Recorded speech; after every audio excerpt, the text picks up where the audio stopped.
balik lagi Le, kan fasilitas-fasilitas itu disediakan Le. Contoh gini, semua undang-undang baik itu yang berbasic dari sisi internasional, baik itu nasional, itu sudah difasilitasi dengan adanya serikat buruh.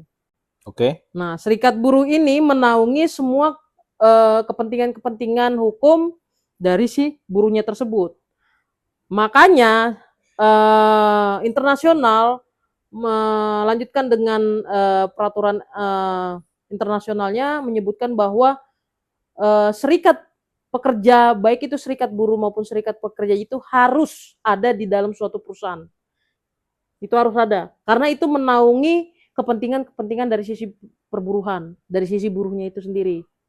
Kalau seandainya satu perusahaan yang dimana notabene contoh perusahaan besar, dia nggak ada yang namanya fasilitas serikat pekerja atau serikat buruh, itu undang-undangnya gimana?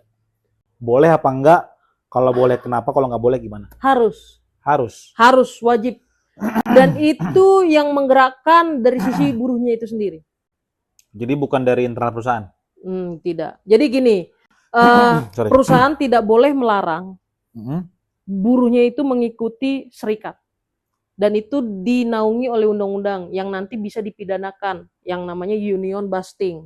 Itu nanti konsekuensinya adalah pidana bagi si perusahaan.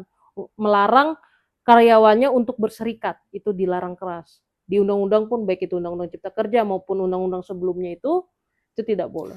Undang-undang terbaru cipta kerja terkait serikat buruh, serikat pekerja, ataupun tentang undang-undang tentang buruh, apa yang paling terbaru yang Le tahu dan bisa di-sharing?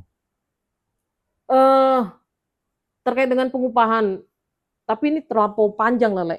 Kalau saya ini yang sering orang-orang alami dan sering orang-orang tanyakan dan mungkin jarang orang-orang tahu.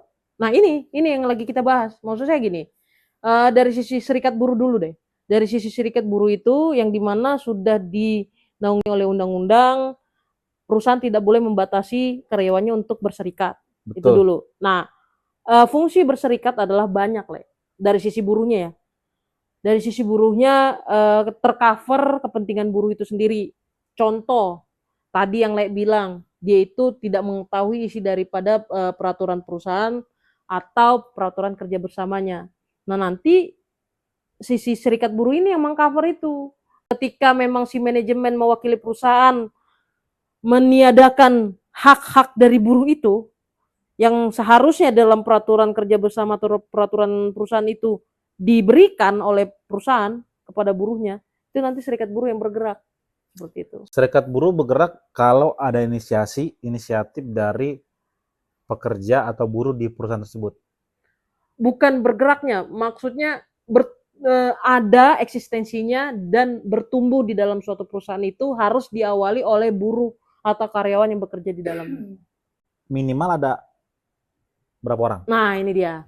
Jadi pengrekrutan daripada pengurus-pengurus serikat buruh di dalam suatu perusahaan itu ada namanya PK, ada namanya bentuknya DPC nanti. Ketika nanti awalnya adalah pembentukan dari si DPC itu sendiri. DPC melakukan rapat dengan DPP, DPT menerbitkan SK sementara untuk DPC ini membuat struktural, lalu dia merekrut, kaderisasi lah bahasanya, di setiap regional dia, baik itu pabrik, baik itu tergantung dari sisi core-nya dia, si DPC-nya ini, apakah memang menaungi bisnis yang bersifat seperti apa, garment kah, atau seperti apa, kan gitu. Jadi nanti di dalam regionalnya dia merekrut kaderisasi. Minimal dalam satu perusahaan itu terhitung 10 karyawan sebagai anggotanya. Itu 1 PK.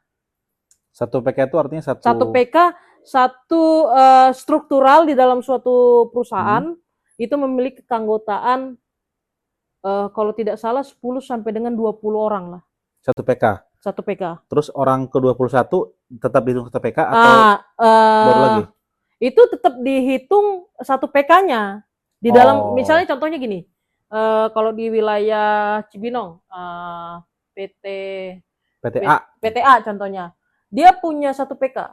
Nanti diajukanlah ini formulir-formulirnya ke DPC, contohnya SBSI, DPC DPC. Kabupaten Bogor contohnya. Ah, Diajukanlah bahwa form-formnya ini ada 25 lah contohnya. orang. Itu terhitung ya 25 orang itu terhitung satu PK. PK perusahaan A gitu. Jadi yang buat yang belum tahu maksudnya SPC ini tuh kalau nggak salah lah ya, Serikat Pekerja Seluruh Serikat Buruh seluruh Indonesia. Serikat SBSI ya. SBSI. Serikat Buruh Seluruh Indonesia. Jadi yang menaungi buruh gitu. Jadi ada serikat pekerjanya. Betul.